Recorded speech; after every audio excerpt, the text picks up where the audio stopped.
Sahabat-sahabatku yang dimuliakan oleh Allah Subhanahu wa Ta'ala, subhanallah, menjadi seorang ibu ya, Masya Allah, itu merupakan sebuah tantangan tersendiri ya, alhamdulillah. Dan sebuah nikmat ya dari Allah Subhanahu wa Ta'ala. Kita diberikan nikmat oleh Allah Subhanahu wa Ta'ala untuk bisa merasakan hamil, untuk bisa merasakan melahirkan, untuk bisa merasakan mendidik seorang anak. Itu kesabaran kita sudah dimulai dari ketika kita hamil ya teman-teman, Masya Allah. Bagaimana tidak sabar?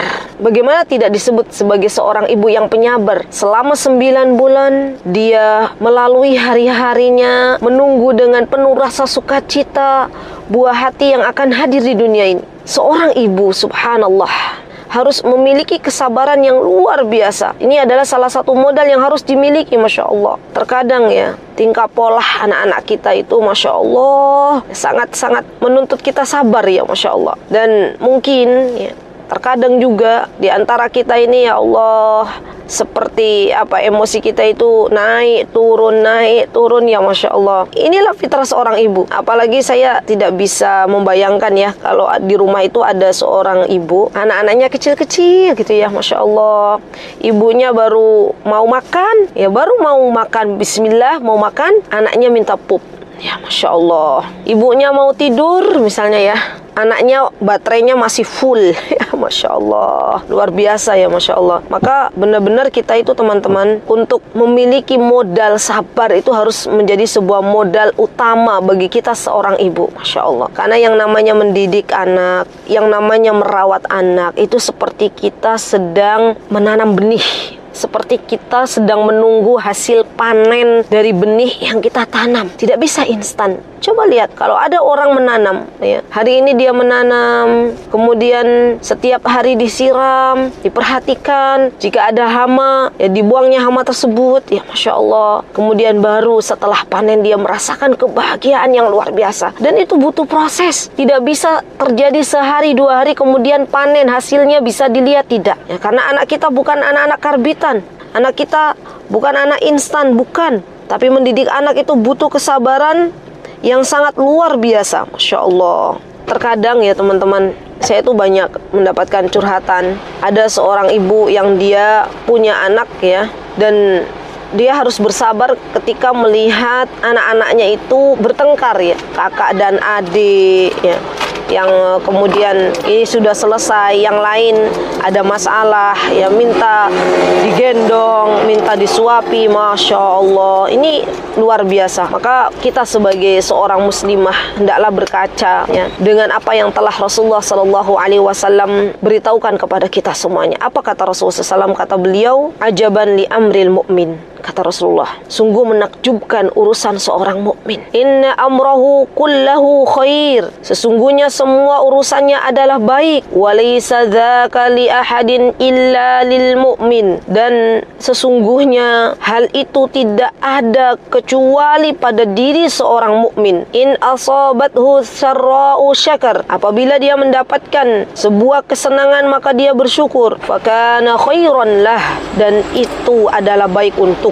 Wa in asabathu darra'u sabar. Dan apabila ditimpa sebuah kesulitan maka ia pun bersabar. Fakana khairan lah. Dan itu juga adalah baik untuknya. Teman-teman yang dimuliakan oleh Allah, kita tahu ketika kita memiliki anak, artinya kita harus bisa bersabar, karena anak-anak adalah ujian bagi orang tuanya. Jika kita mampu bersabar di dalam mendidik anak-anak, yakinlah pasti ada balasan dari Allah Subhanahu wa Ta'ala. Dan kelak kita yang akan menuai buah dari kesabaran yang selama ini kita tanam. Bisa dibayangkan teman-teman, ketika teman-teman melihat ya anak-anak, subhanallah, sudah terbiasa dengan kebaikan yang telah teman-teman tanamkan dari kecil, sudah dididik dengan berbagai macam amalan-amalan sunnah, dididik untuk senang dengan sedekah, dididik untuk senang dengan salat, dididik untuk senang dengan membaca Al-Quran, dididik untuk senang berbuat baik kepada kawan-kawannya, kepada tetangganya, kepada karib kerabatnya. Demi Allah, kita akan bahagia ketika kita melihat hasilnya. Kita akan melihat hasilnya anak-anak tanpa dikomando oleh kita. Ada azan berkumandang, Allahu Akbar, Allahu Akbar, dia akan mengambil air wudhu dan salat. Kita akan berbahagia teman-teman.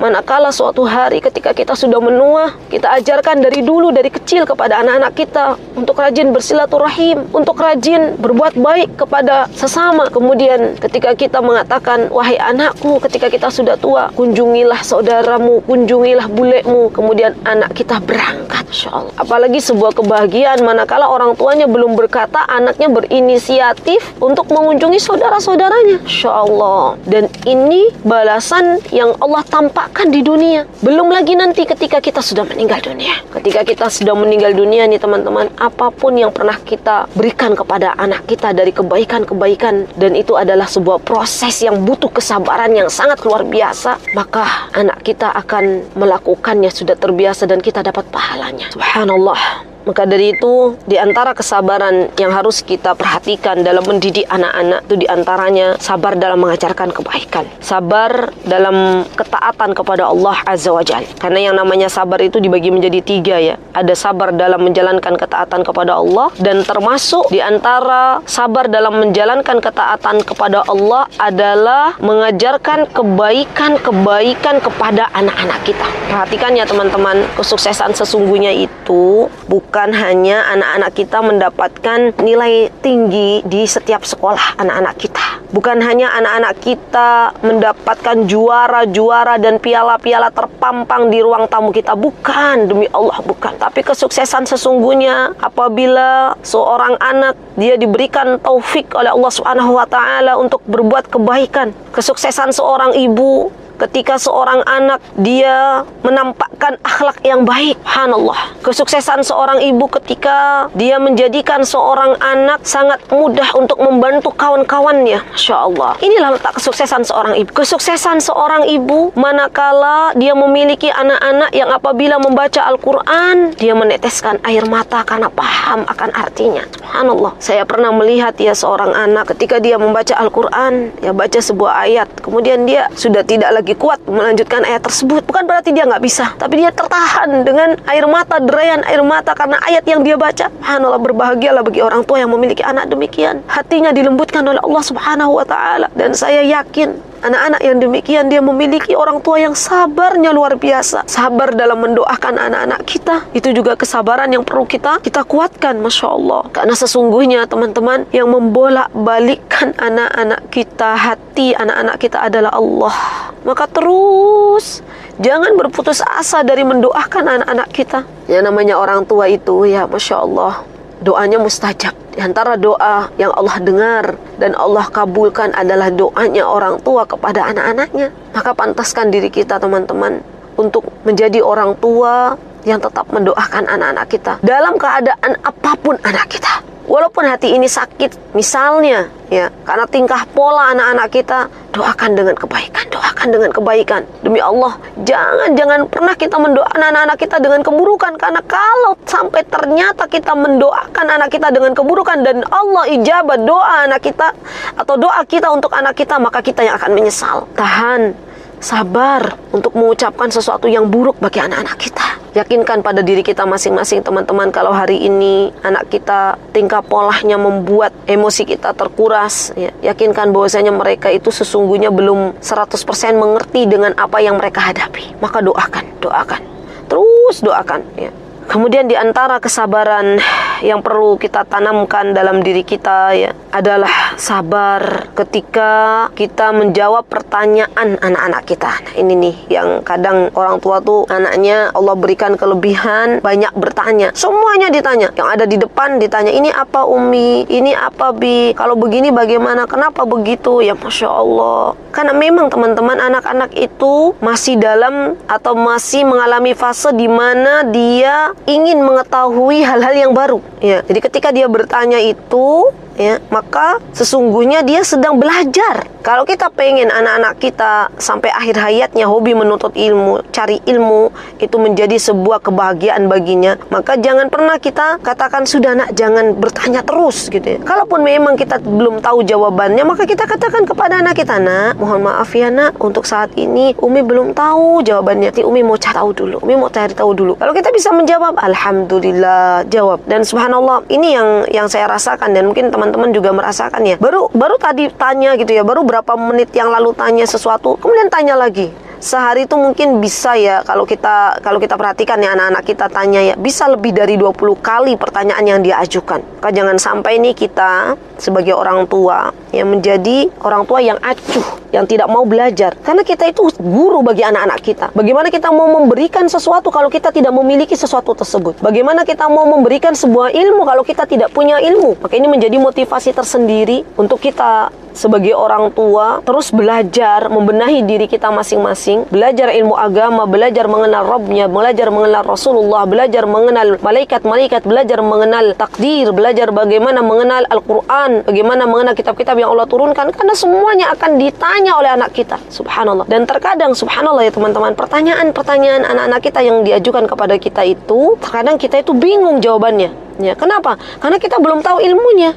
Masya Allah. Jadi saya pernah tuh baca di rumah kami ada buku tuh, anak bertanya orang tua kelabakan ya. Ini memang faktanya seperti itu. Banyak anak-anak itu yang hobi bertanya, dan Masya Allah itu adalah sebuah hal yang sangat luar biasa, nikmat dari Allah. Anak ibu-ibu ya kalau diberi pilihan nih, mau punya anak yang diem aja, nggak mau tanya. Jadi sehari-hari tuh kalau nggak ditanya ya diem aja. Kecuali kalau ibunya tanya, mau kemana nak? Mau menunya apa hari ini? Mau makan apa? Baru dia jawab. Atau ibu-ibu mau punya anak yang dia itu apa-apa tanya. Pasti fitrah kita sebagai seorang ibu mau punya anak yang dia banyak bertanya ya, Masya Allah. Dan ini menuntut kesabaran untuk kita menjawab satu persatu ya, Masya Allah. Subhanallah. Dan sebenarnya ya ketika Allah memberikan fitrah kepada anak-anak kita untuk banyak bertanya, itu Allah tuh pengen kita itu tambah ilmu sebagai modal untuk menjawab pertanyaan-pertanyaan dari anak-anak kita.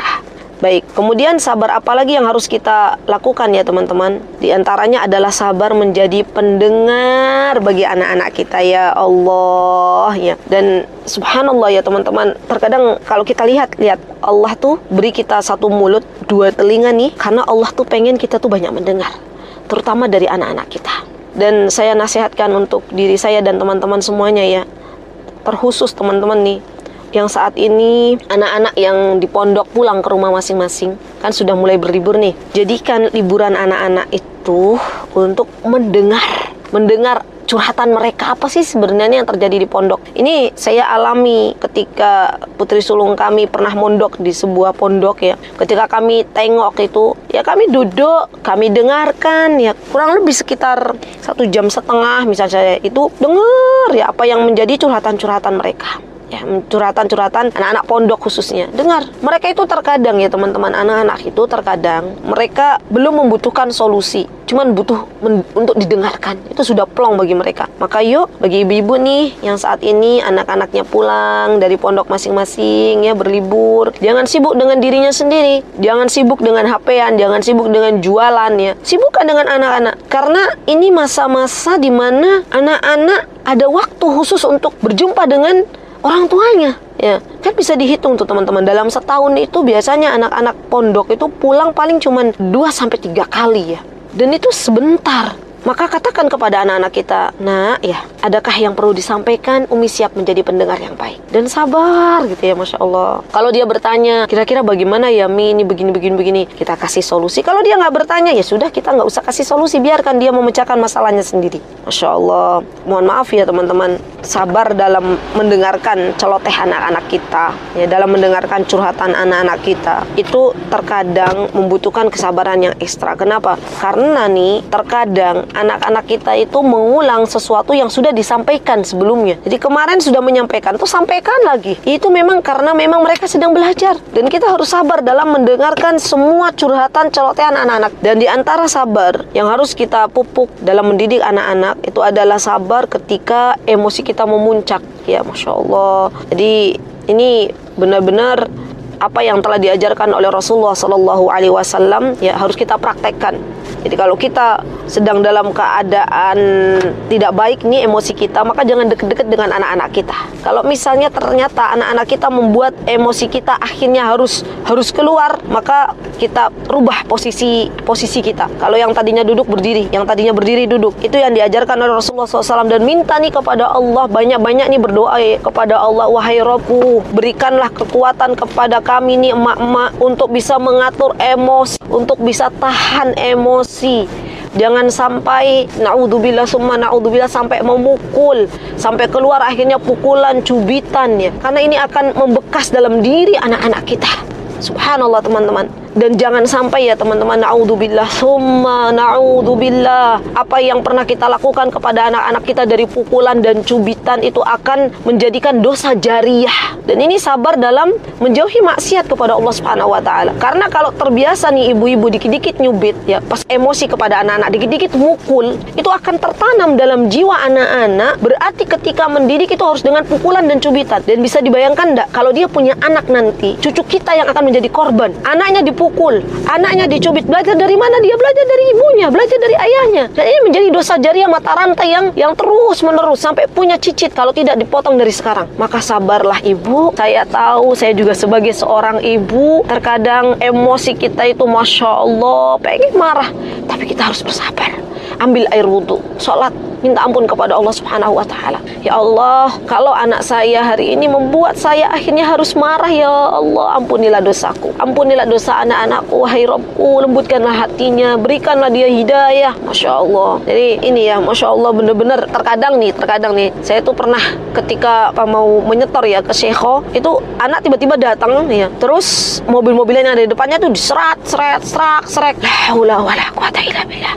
Sampai saya bilang ke Syekho, mohon maaf Syekho, mohon ma'diratan, maaf ini karena tingkah pola anak saya. Apa jawaban mereka? Nggak apa-apa, Allah yahdi, semoga Allah memberikan hidayah untuk anakmu, gitu ya. Yang ada tuh Masya Allah ya, yang keluar dari doa-doanya Syekho itu yang saya dengar ya, ketika Masya Allah, mungkin bagi kita tuh nggak enak karena kan dengan suara-suara, kadang ada benda di depannya dipukul-pukul ya. Mereka mendoakan dengan kebaikan ya, dengan tingkah pola anak kita. Masya Allah, ini pelajaran yang bisa diambil ya oleh saya. Oh iya ya, ternyata ya Masya Allah. Coba kalau kita lihat akhlak mereka ya, kita yang malu nih ketika menyetor, kemudian dengan suara berisik anak-anak kita, ternyata mereka mau menerimanya, Masya Allah, dan justru mendoakan anak kita. Dan ini yang saya rasakan ya, Masya Allah. Jadi teman-teman, ketika anak-anak kita itu tiba-tiba membuat emosi kita terkuras, ya kita doakan, kita ambil air wudhu dan salat, ya minta kepada Allah Subhanahu wa taala. Baik, jadi tadi ada sabar mendoakan anak-anak kita, sabar ketika kita sedang dalam keadaan emosi ya, dan sabar yang selanjutnya adalah sabar ketika kita menerima takdir Allah.